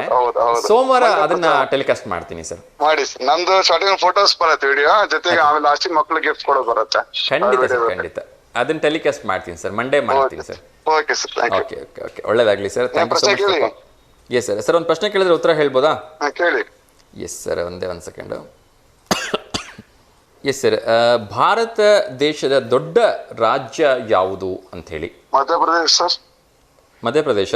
ನಾನೇನು ಆಪ್ಷನ್ಸ್ ಕೊಟ್ಟಿಲ್ಲ ಅಂತ ಅಷ್ಟೇ ಮೇಲೆ ಗೊತ್ತಿಲ್ಲ ಸರ್. ಎಸ್, ಆಕ್ಚುಲಿ ನಾನೇನು ಆಪ್ಷನ್ ಕೊಟ್ಟಿಲ್ಲ. ನಮ್ಮ ಆಪ್ಷನ್ ಅಲ್ಲಿ ಮಧ್ಯಪ್ರದೇಶ ಇಲ್ಲೇ ಇಲ್ಲ. ಹೌದಾ? ಅದೇ ಡಿವೈಡ್ ಆಗಿದೆ ಮೇಲೆ ಚೇಂಜ್ ಆಗಿರ್ಬೇಕು. ಮೊದಲನೇದು ಆಂಧ್ರ ಪ್ರದೇಶ, ಎರಡನೇದು ಮಹಾರಾಷ್ಟ್ರ, ಮೂರನೇದು ರಾಜಸ್ಥಾನ, ನಾಲ್ಕನೇದು ತಮಿಳುನಾಡು. ಸರ್ ಈಗ ಎಲ್ಲ ಡಿವೈಡ್ ಆಗಿದಾವೆ. Mostly Rajasthan sir. ಶೋರಾ? ಎಲ್ಲ ಡಿವೈಡ್ ಮೊದ್ಲು ಮಧ್ಯಪ್ರದೇಶ ಕೇಳ್ಪಟ್ಟಿದ್ದೆ ಸರ್. ಎಲ್ಲ ಡಿವೈಡ್ ಆದ್ಮೇಲೆ ಸಣ್ಣದಾಗಿರ್ಬೇಕೇನು ಅಷ್ಟು. ಹೌದು. ಈಗ ಯಾವ್ದು ರಾಜಸ್ಥಾನ ಹಾಕೊಂಡು ಯಾವ್ದು ಡಿವೈಡ್ ಆಗಿಲ್ಲ, ಮೋಸ್ಟ್ಲಿ ರಾಜಸ್ಥಾನ ಇರ್ಬೇಕು sir. Yes sir, right answer sir. 100% Rajasthan is the right answer. So ಪ್ರಸ್ತುತ ಭಾರತ ದೇಶದ ದೊಡ್ಡ ರಾಜ್ಯ ಯಾವುದು ಆದ್ರೂ ಇದ್ರೆ ಅದು ರಾಜಸ್ಥಾನ ಸರ್. ಹೌದಾ sir? Thank you so much sir. Thanks for calling. ಒಳ್ಳೇದಾಗ್ಲಿ ಸರ್. ಭಗವಂತನ ನೀವು ಮನೆಗಂತೂ ಬರ್ಲಿಕ್ಕೆ ಆಗಲ್ಲ. ಈಗ ಅಂದ್ವಿ ರೂಟಲ್ಲಿ ಓಡಿರ್ತಿರ್ತಿರಲ್ಲ, ಪಿಜೆಕ್ಟರ್ಸ್ ಇಲ್ಲ ನಮ್ಮ ಶಾಪಿಗೆ ಒಂದ್ಸಲ ವಿಸಿಟ್ ಕೊಡಿ. ಖಂಡಿತ ಬರ್ತೀನಿ ಸರ್, ಖಂಡಿತ. Okay, thank you so much sir. ಶುಭವಾಗಲಿ, ಒಳ್ಳೇದಾಗಲಿ. ನಮಸ್ತೆ. ಎಸ್ ವೀಕ್ಷಕರೇ, ಸೊ ಇನ್ನಷ್ಟು ವಿಚಾರಗಳನ್ನು ತಿಳಿಸೋ ಒಂದು ಪ್ರಯತ್ನವನ್ನು ಮಾಡ್ತೀನಿ. ಸೊ ತುಂಬ ಏನು ಅಂದರೆ ಕೆಲವೊಂದು ವಿಚಾರಗಳು ಮನಸ್ಸಿಗೆ ಖುಷಿಯನ್ನು ಕೊಡ್ತವೆ. ಲೈಕ್ ನನಗೆ ಏನು ಕಾರಿಂದ ಹೇಳಿದ್ನಲ್ಲ, ನನಗಂತೂ ನಿಜಕ್ಕೂ ವೈಯಕ್ತಿಕವಾಗಿ ತುಂಬ ಖುಷಿ ಅನ್ನಿಸ್ತು. ಸಾಕಷ್ಟು ಅಪಘಾತಗಳನ್ನು ತಡೆಯೋ ಒಂದು ಶಕ್ತಿ ಅದಕ್ಕಿದೆ. ಎಸ್, ಇನ್ನೊಂದು ಕರೆ ಬರ್ತಾ ಇದೆ. ನಮಸ್ತೆ ದಾವಣಗೆರೆ. ನಮಸ್ತೆ ಸರ್. ನಮಸ್ತೆ ಸರ್, ಹೇಳಿ ತಮ್ಮ ಹೆಸರು? ಕುಮಾರ್. ಕುಮಾರ್ ಸರ್, ಹೇಳಿ ಎಲ್ಲಿಂದ ಕರೆ ಮಾಡ್ತಾ ಇದ್ದೀರಿ? ದಾವಣಗೆರೆ ಸರ್. ದಾವಣಗೆರೆಯಿಂದ. ಓಕೆ, ಹೇಳಿ ಸರ್, ಯಾರಿಗಾದ್ರೂ ಶುಭಾಶಯ ಹೇಳಲಿಕ್ಕಿದೆಯಾ? ನಿನ್ನೆ ಮಾಡಿದ್ನಲ್ಲ ಸರ್. ಸರ್ ಹೇಳಿ ಯಾರಿಗಾದ್ರೂ ಶುಭಾಶಯ ಹೇಳೋದಿದೆಯಾ? ಇಲ್ಲ ಸರ್. ಓಕೆ, ತಿಂಡಿ ಆಯ್ತಾ ಸರ್? ಆಯ್ತು ಸರ್, ನಿಮ್ ಸರ್? ಇನ್ಮೇಲೆ ಮಾಡಬೇಕು ಸರ್. ಎಸ್ ಸರ್, ಒಂದು ಪ್ರಶ್ನೆ ಕೇಳಿದ್ರೆ ಉತ್ತರ ಹೇಳ್ಬೋದಾ? ಹೇಳಿ ಸರ್. ಓಕೆ, ಸೊ ಪ್ರಪಂಚದಲ್ಲಿ ಅತಿ ಚಿಕ್ಕ ಪಕ್ಷಿ ಯಾವುದು ಅಂತ ಹೇಳಿ. ಓಕೆ, 4 ಆಪ್ಷನ್ಸ್ ಕೊಡ್ತಾ ಇದ್ದೀನಿ. 1ನೇದು ಪಾರಿವಾಳ, 2ನೇದು ಗುಬ್ಬಚ್ಚಿ, 3ನೇದು ಹಮ್ಮಿಂಗ್ ಬರ್ಡ್, 4ನೇದು ಕಿಂಗ್ ಫಿಶರ್. ಗುಬ್ಬಚ್ಚಿನಾ? ಒಂದ್ ವೇಳೆ ಗುಬ್ಬಚ್ಚಿ ತಪ್ಪು ಅನ್ನೋದಾದ್ರೆ ಬೇರೆ ಯಾವ ಉತ್ತರವನ್ನ ಸೆಲೆಕ್ಟ್ ಮಾಡ್ತೀರಿ? ಮೀನು. ಸರ್, ಮೀನು ಅನ್ನೋದು ಇಲ್ಲೇ ಇಲ್ಲ ಇಲ್ಲಿ. ಪಾರಿವಾಳ, ಗುಬ್ಬಚ್ಚಿ, ಹಮ್ಮಿಂಗ್ ಬರ್ಡ್, ಕಿಂಗ್ ಫಿಶರ್. ಬೇಗ ಹೇಳಬೇಕು, 30 ಸೆಕೆಂಡಲ್ಲಿ ಉತ್ತರ ಕೊಡಬೇಕು. ಹಮ್ಮಿಂಗ್ ಬರ್ಡಾ? ಶೋರಾ? Sir. Yes sir, hummingbird is the right answer. Words smallest bird ಅಂತ ಹೇಳಿದ್ರೆ ಅದು ನಾನ್ ಮರ್ತಿದ್ದೆ, ನನ್ನ ಮಗಳು ಹೇಳಿಲ್ಲ ಅದು. ಹೌದಾ? ಓಕೆ. ಸೊ ನಿಮ್ಮ ಮಗಳಿಗೂ ಕೂಡ ವಿಶೇಷನ ತಿಳಿಸ್ಬಿಡಿ. Hummingbird is the right answer sir. Thank you so much sir ಕರೆ ಮಾಡೋದಕ್ಕೆ. ಸೊ ಒಳ್ಳೇದಾಗಲಿ. Thank you sir. Okay sir. Yes ನಮಸ್ತೆ. ಎಸ್ ವೀಕ್ಷಕರೇ, ಸೊ ಕೆಲವೊಂದು ಆವಿಷ್ಕಾರಗಳು ನಮಗೆ ಜೀವನದಲ್ಲಿ ತುಂಬ ದೊಡ್ಡ ಸಹಾಯವನ್ನು ಮಾಡ್ತವೆ. ಹೇಗೆ ಅಂದರೆ, ಅದೇ ನನಗೆ ಹೇಳ್ತಾ ಇದ್ದೆ ಕಾರಿಂದು, ನಿಜಕ್ಕೂ ಕೂಡ ಅದನ್ನು ಡೀಪ್ ಡೌನಾಗಿ ಯೋಚನೆ ಮಾಡಿದಾಗ, ಸೊ ಒಬ್ಬರೇ ಲಾಂಗ್ ಡ್ರೈವಲ್ಲಿ ಎಲ್ಲಿಂದ ಎಲ್ಲಿಗೋ ಹೋಗ್ತಾ ಇರ್ತಾರೆ ಒಬ್ಬೊಬ್ಬರೇ ಕೂತ್ಕೊಂಡು ಆ ಎ ಸಿಯಲ್ಲಿ, ಸಫಿಕೇಷನಲ್ಲಿ. ಆಬ್ವಿಯಸ್ಲಿ ತುಂಬ ಜನರಿಗೆ ಈ ಹಾರ್ಟ್ ಅಟ್ಯಾಕ್ ಬರುತ್ತೆ, ಹಾರ್ಟ್ ಸ್ಟ್ರೋಕ್ ಬರುತ್ತೆ, ಸೊ ಬ್ರೈನ್ ಸ್ಟ್ರೋಕ್ ಆಗ್ಬೋದು, ಏನು ಬೇಕಾದರೂ ಆಗ್ಬೋದು. ಅಂಥ ಸಂದರ್ಭಗಳಲ್ಲಿ ಇದಕ್ಕಿದ್ದಾಗೆ ಇಂಡಿಕೇಟ್ರ್ಗಳೆಲ್ಲ ಆನ್ ಆಗಿ ಆ ಪಕ್ಕದವರ ಕಾರ್ನವ್ರಿಗೆ ಸಿಗ್ನಲ್ ಕೊಟ್ಟು ಒಬ್ಬರನ್ನ ಬದುಕಿಸ್ತಕ್ಕಂಥ ಶಕ್ತಿ ಈ ಒಂದು ಸ್ವಯಂ ಚಾಲಿತ ವಾಹನಕ್ಕಿದೆ ಅಂತ ಹೇಳ್ಬೋದು. ಸೊ ಒಂದು ಅದ್ಭುತವಾಗಿರ್ತಕ್ಕಂಥ ಟೆಕ್ನಾಲಜಿಯನ್ನು ಕಂಡುಹಿಡಿದಿದ್ದಾರೆ ನಮ್ಮ ವಿಜ್ಞಾನಿಗಳು. ಅವರಿಗೆಲ್ಲ ಒಂದು ಹ್ಯಾಟ್ಸ್ ಆಫ್ ಹೇಳೋಣ. ಒಂದು ಕರೆ ಬರ್ತಾ ಇದೆ, ನಮ್ಮ ರೆಗ್ಯುಲರ್ ಕಾಲರ್ ಆಗಿರ್ತಕ್ಕಂಥ ವಿನಯ್ ಅವರು. ನಮಸ್ತೆ ವಿನಯ್ ಸರ್, ಹೇಗಿದ್ದೀರಿ? ಸೂಪರ್ ಸರ್, ನೀವು ಸರ್? ಎಸ್ ಸರ್, ಚೆನ್ನಾಗಿದ್ದೀನಿ. ತಿಂಡಿ ಆಯ್ತಾ? ಇಲ್ಲ ಸರ್, ಇವತ್ತು ಇಡ್ಲಿ ಸರ್. ಇಡ್ಲಿನಾ? ಓಕೆ ಸರ್, ತಿನ್ನೋಣ? ಆಗಲಿ sir, thank you so much. Yes sir, ಒಂದು ಪ್ರಶ್ನೆ ಕೇಳಿದ್ರೆ ಉತ್ತರ ಹೇಳ್ಬೋದಾ ಸರ್? ಹಾಂ ಸರ್. ಓಕೆ, ಭಾರತ ಮತ್ತು ಅಮೇರಿಕಾಕ್ಕೆ ಎಷ್ಟು ಸಮಯದ ವ್ಯತ್ಯಾಸವಿದೆ ಅಂತ? ಓಕೆ. ಅಂದರೆ ಯೂಶಲಿ ಏನಾಗುತ್ತೆ ಅಂದರೆ, ಈಗ ನಮಗಿಲ್ಲಿ ಬೆಳಗ್ಗೆ ಆಗಿದೆ ಅಂದರೆ ಅಮೇರಿಕಾಗೆ ರಾತ್ರಿ ಆಗಿದೆ. ಸರ್ 12 ತಾಸು ಸರ್, 12 ತಾಸು. ನಾನು ಆಪ್ಷನ್ಸ್ ಇನ್ನು ಕೊಟ್ಟಿಲ್ಲ, ಕೊಡ್ತೀನಿ. Okay sir. ನಮ್ಮ ಆಪ್ಷನ್ಸಲ್ಲಿ 12 ಗಂಟೆ ಇಲ್ಲ ಆ್ಯಕ್ಚುಲಿ. ಓಕೆ, ಇಲ್ವಾ? ಸೊ ನೋಡೋಣ ಇದಕ್ಕೆ ಸರಿ ಉತ್ತರ ಏನು ಅಂತ ಹೇಳಿ. ಮೊದಲನೇದು 8 ಗಂಟೆ 30 ನಿಮಿಷ, 2ನೇದು 9 ಗಂಟೆ 30 ನಿಮಿಷ, 3ನೇದು 10 ಗಂಟೆಗಳು, 4ನೇದು 9 ಗಂಟೆ. 10 ಗಂಟೆ ಇರ್ಬೋದು ಸರ್, ಡೌಟ್ ನನಗೆ ಅದು ಅಷ್ಟು ಕನ್ಫರ್ಮ್. 12 ಸರ್, 12. 12 ಇಲ್ಲೇ ಇಲ್ಲ ನಮ್ಮ ಆಪ್ಷನಲ್ಲಿ. 12 ಇಲ್ಲ, 10. ಶೋರಾ? Sure sir. ಓಕೆ, ನಾನು ಅನಂತರದಲ್ಲಿ ಒಂದು ಈಗ ಹೇಳ್ಬಿಡಿ ಸರ್. ಉತ್ತರ ಹೇಳ್ತೀನಿ ಸರ್. ಈಗ ಹೇಳ್ಬಿಡಿ ಸರ್. ಹೇಳ್ತೀನಿ, ಆಮೇಲೆ ಹೇಳ್ತೀನಿ. ಸೊ ಇನ್ನೊಬ್ಬ ಕರೆ ಮಾಡೋರ್ಗೂ ಒಂದು ಪ್ರಶ್ನೆ ಕೇಳಬೇಕಲ್ಲ. ಹೇಳ್ತೀನಿ ಸರ್, ಖಂಡಿತ ಅನಂತರ ಹೇಳಿ. Thank you so much sir. Thank you. ನಮಸ್ತೆ. ಎಸ್ ವೀಕ್ಷಕರೇ, ಹಾಗೆ ಇನ್ನಷ್ಟು ವಿಚಾರಗಳನ್ನು ತಿಳಿಸೋ ಒಂದು ಪ್ರಯತ್ನವನ್ನು ಮಾಡ್ತೀನಿ. ಏನು ಅಂದರೆ,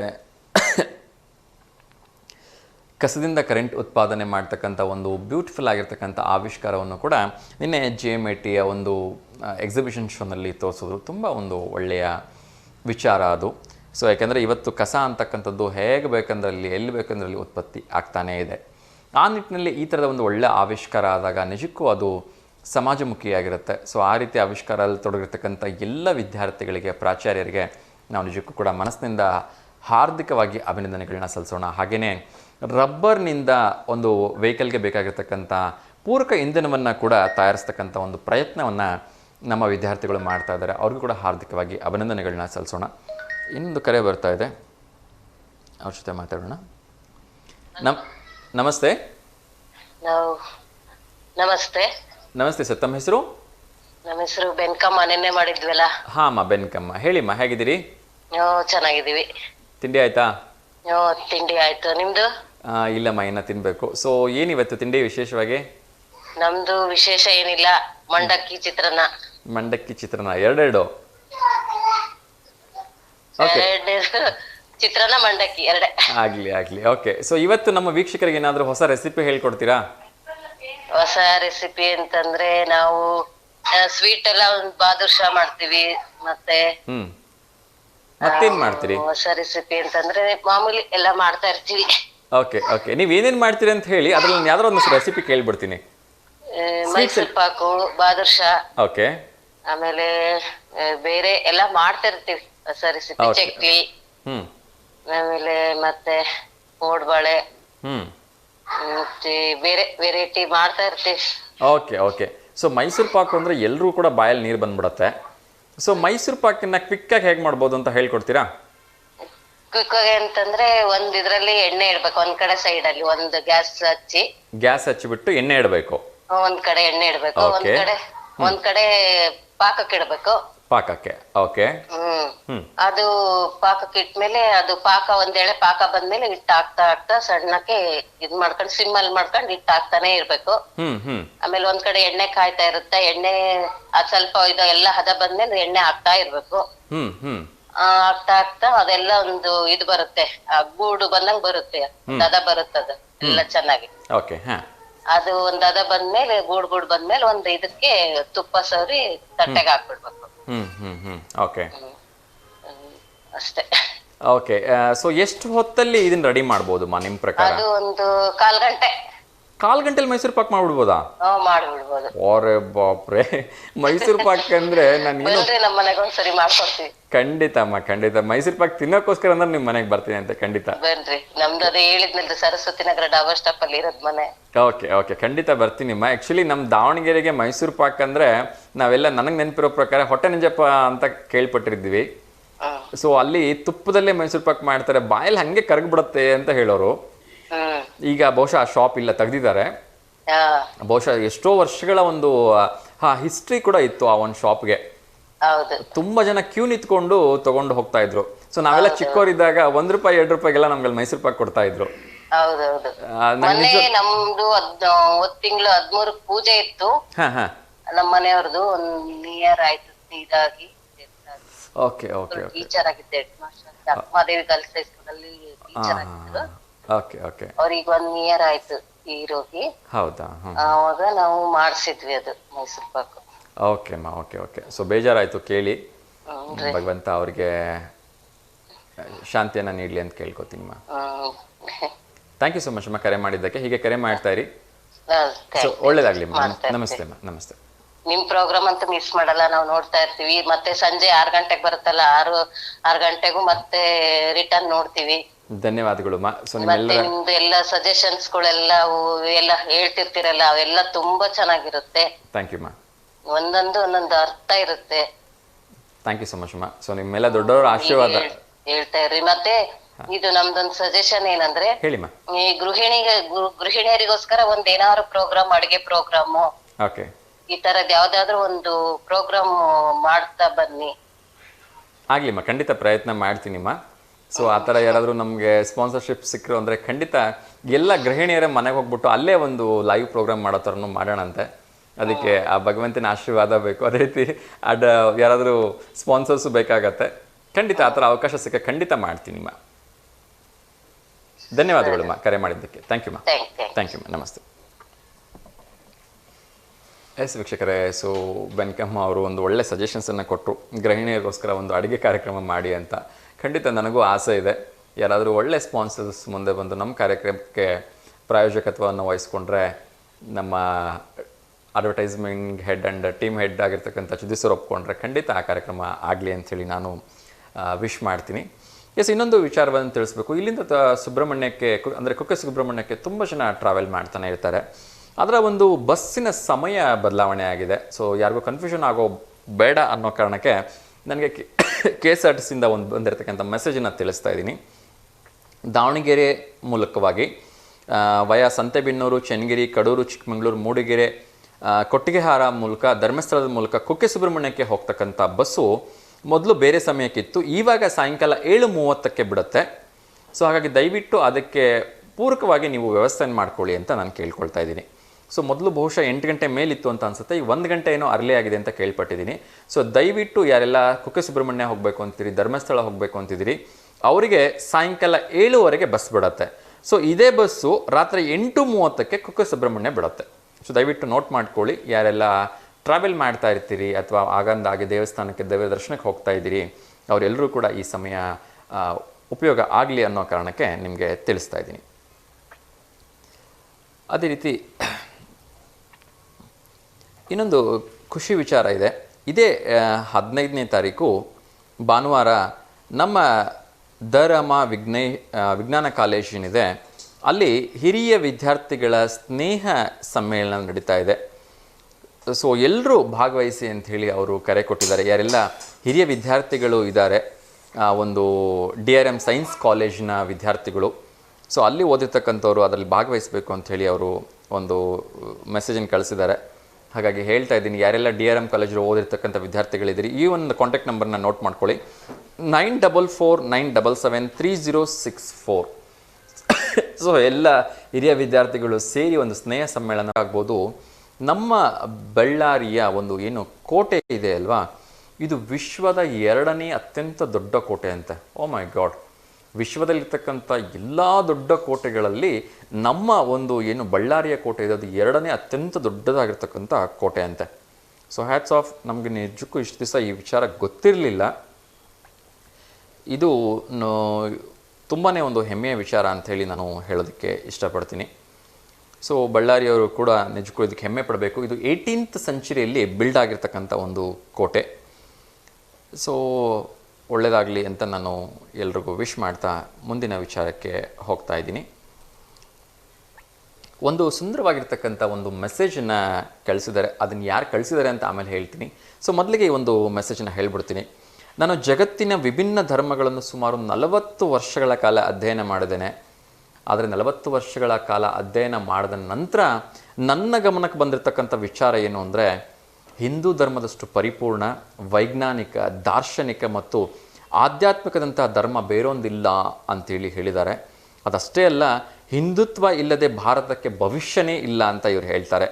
ಹಿಂದುತ್ವ ಎಂಬುದು ಭಾರತದ ಮಣ್ಣಿನಲ್ಲಿ ಬೇರೂರು ಬಿಟ್ಟಿದೆ, ಅದು ಭಾರತದ ಉದ್ದಗಲಕ್ಕೂ ಇದೆ ಅಂಥೇಳಿ ಇವರು ಹೇಳಿದ್ದಾರೆ.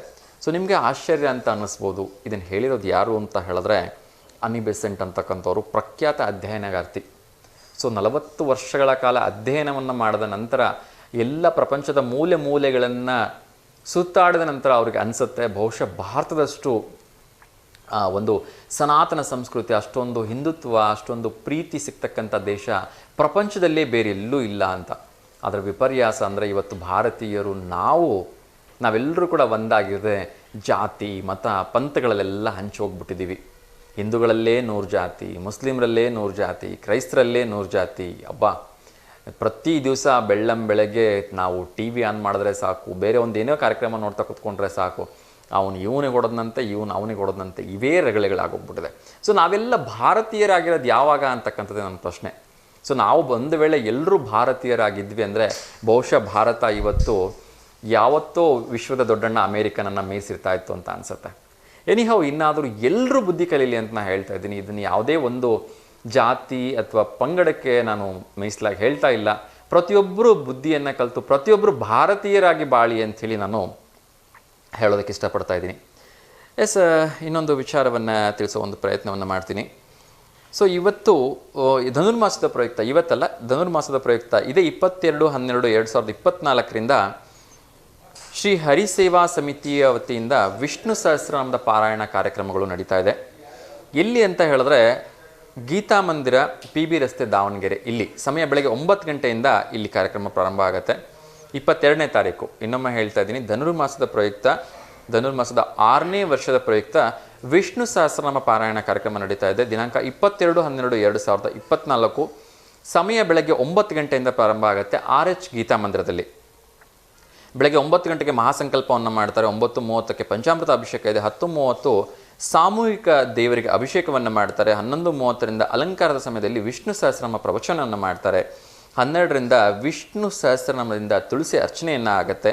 1 ಗಂಟೆಗೆ ಮಹಾಮಂಗಳಾರತಿ ಮತ್ತು 1:30ಕ್ಕೆ ಮಹಾಪ್ರಸಾದ ವಿನಿಯೋಗ ಇದೆ. ಸೊ ಈ ಎಲ್ಲ ಕಾರ್ಯಕ್ರಮಕ್ಕೆ ಎಲ್ಲರೂ ತನುಮನದಿಂದ ಸಹಕರಿಸಿ ಅಂತೇಳಿ ಅವರು ಕೇಳ್ಕೊಂಡಿದ್ದಾರೆ.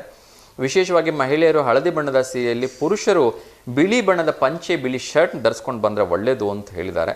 ಸೊ ಒಂದು ಕಾಂಟ್ಯಾಕ್ಟ್ ನಂಬರ್ನ ಕೂಡ ಕೊಟ್ಟಿದ್ದಾರೆ 9945525009. ಯಾರೆಲ್ಲ ವಿಷ್ಣು ಸಹಸ್ರನಾಮದ ಪುಣ್ಯಪ್ರದ ಕಾರ್ಯದಲ್ಲಿ ಭಾಗವಹಿಸಬೇಕು ಅಂತಿದ್ರಿ ಈ ನಂಬರ್ಗೆ ಕಾಂಟ್ಯಾಕ್ಟ್ ಮಾಡಿ ಅಂತ ನಾನು ಕೇಳ್ಕೊಳ್ತಾ ಇದ್ದೀನಿ.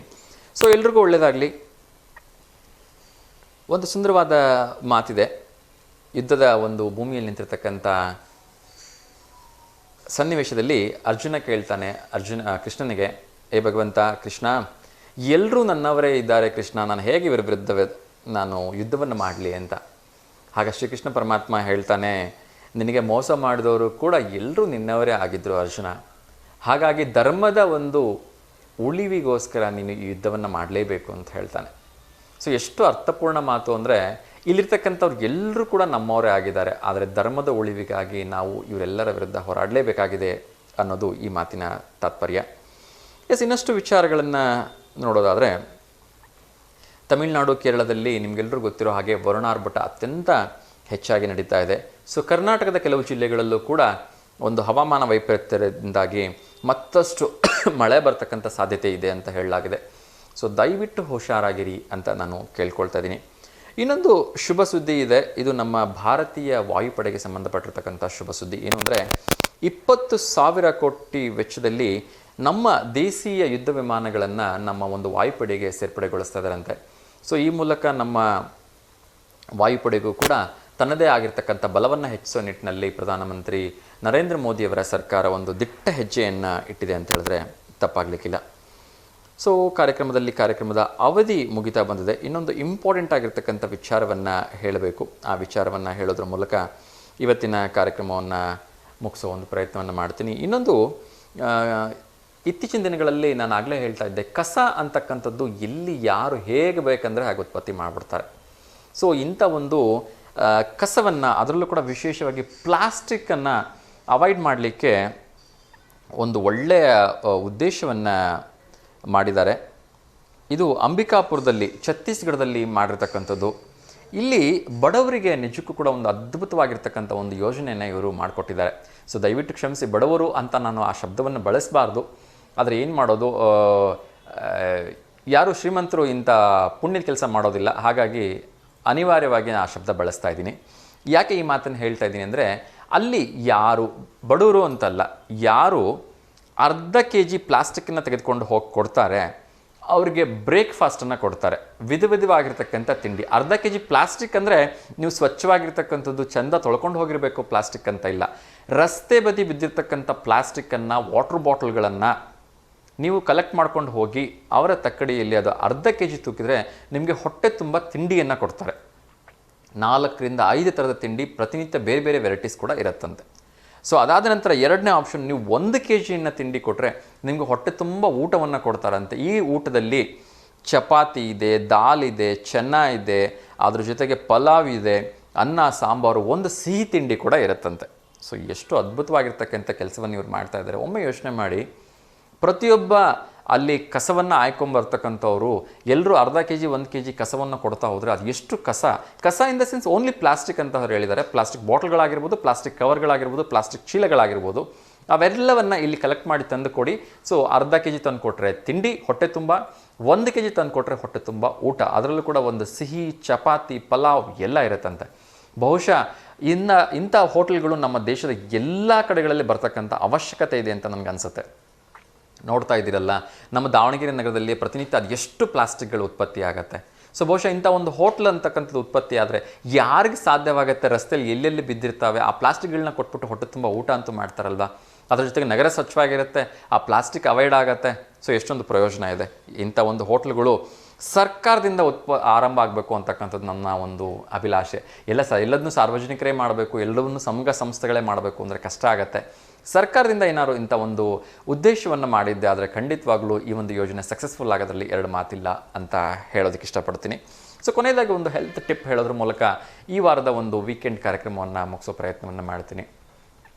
ಸೊ ನಿಮಗೆಲ್ರಿಗೂ ಆಶ್ಚರ್ಯ ಅಂತ ಅನ್ನಿಸ್ಬೋದು, ನಮ್ಮ ಒಂದು ಭಾರತೀಯ ಸಂಸ್ಕೃತಿ ಏನಿದೆ ಅತ್ಯಂತ ಒಂದು ಹಿನ್ನೆಲೆಯನ್ನು ಉಳ್ಳಂತಕ್ಕಂಥದ್ದು, ಅತ್ಯಂತ ಶಕ್ತಿಯುತವಾಗಿರ್ತಕ್ಕಂಥ ಸಂಸ್ಕೃತಿ, ಅತ್ಯಂತ ವೈಜ್ಞಾನಿಕ ಹಿನ್ನೆಲೆಯನ್ನು ಉಳ್ಳಂಥ ಸಂಸ್ಕೃತಿ ಅಂತ ಹೇಳಿದ್ರೆ ತಪ್ಪಾಗಲಿಕ್ಕಿಲ್ಲ. ಯಾಕೆ ಪರ್ಟಿಕ್ಯುಲರ್ ಆಗಿ ವೈಜ್ಞಾನಿಕ ಹಿನ್ನೆಲೆಯನ್ನು ಉಳ್ಳಿರ್ತಕ್ಕಂಥ ಸಂಸ್ಕೃತಿ ಅಂತ ಹೇಳ್ತಾ ಇದ್ದೀನಿ ಅಂದರೆ, ಇತ್ತೀಚಿನ ದಿನಗಳಲ್ಲಿ ಎಲ್ಲವೂ ಕೂಡ ಮಾಡರ್ನೈಸ್ ಆಗಿದೆ.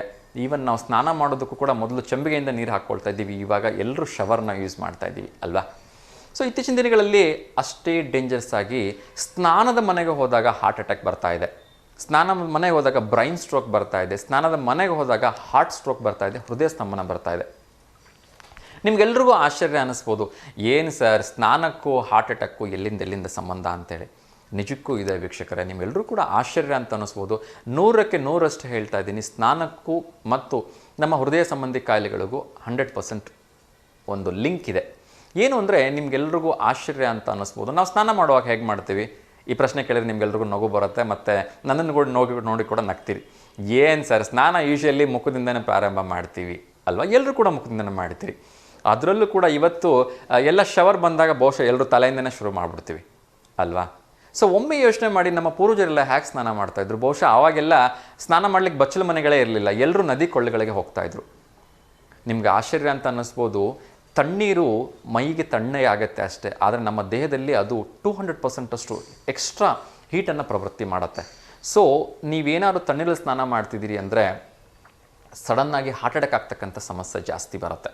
ಹಾಗಂತ ತಣ್ಣೀರು ಸ್ನಾನ ಮಾಡಬಾರ್ದಾ ಅಂತ ಹೇಳಿದ್ರೆ ತಪ್ಪು. ತಣ್ಣೀರು ಸ್ನಾನ ಮಾಡೋದು ತುಂಬ ಆರೋಗ್ಯಕ್ಕೆ ಒಳ್ಳೆಯದು, ಆದರೆ ಹೇಗೆ ಸ್ನಾನ ಮಾಡ್ತೀರಿ ಅಂತಕ್ಕಂಥದ್ದು ತುಂಬ ಇಂಪಾರ್ಟೆಂಟ್ ಆಗುತ್ತೆ. ನಾನು ತುಂಬ ಸರಿ ಹೇಳಿದ್ದೀನಿ ಇದನ್ನು.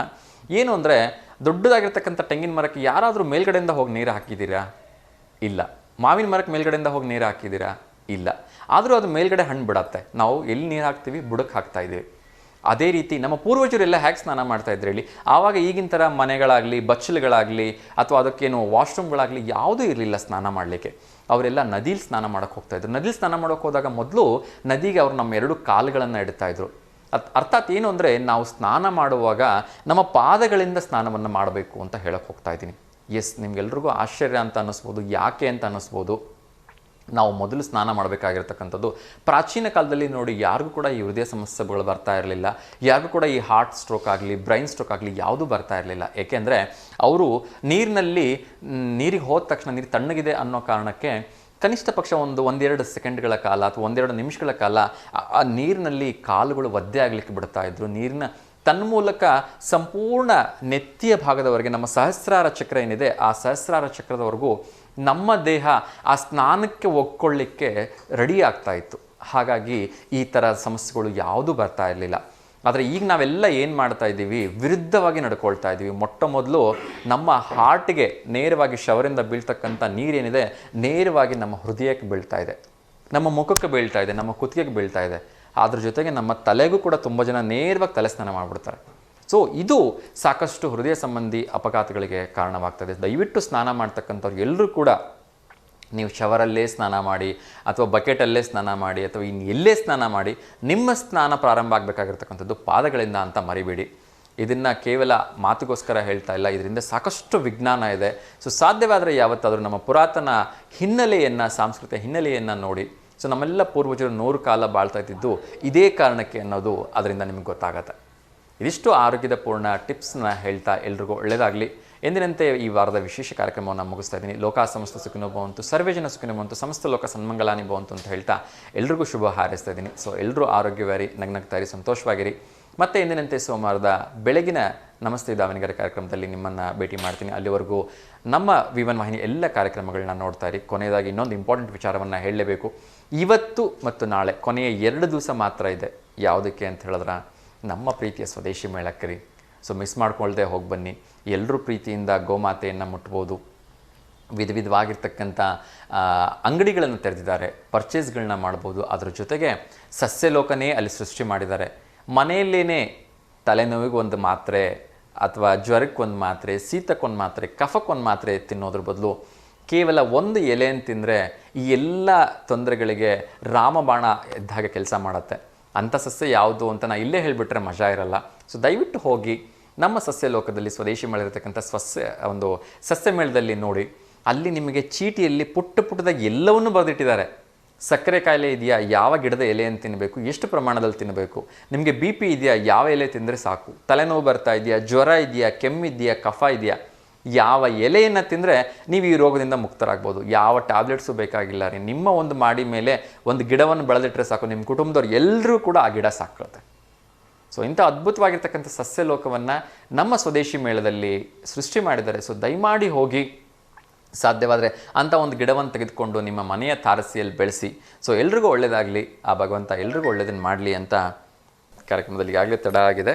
ಸೊ ಇನ್ನು ಹೆಚ್ಚು ಸಮಯ ತೆಗೆದುಕೊಳ್ಳೋದು ಎಲ್ರಿಗೂ ಒಳ್ಳೆಯದಾಗಲಿ ಅಂತ ಕೇಳ್ಕೊಳ್ತಾ ಇದ್ದೀನಿ. ಶುಭಮಸ್ತು. ನಮಸ್ಕಾರ.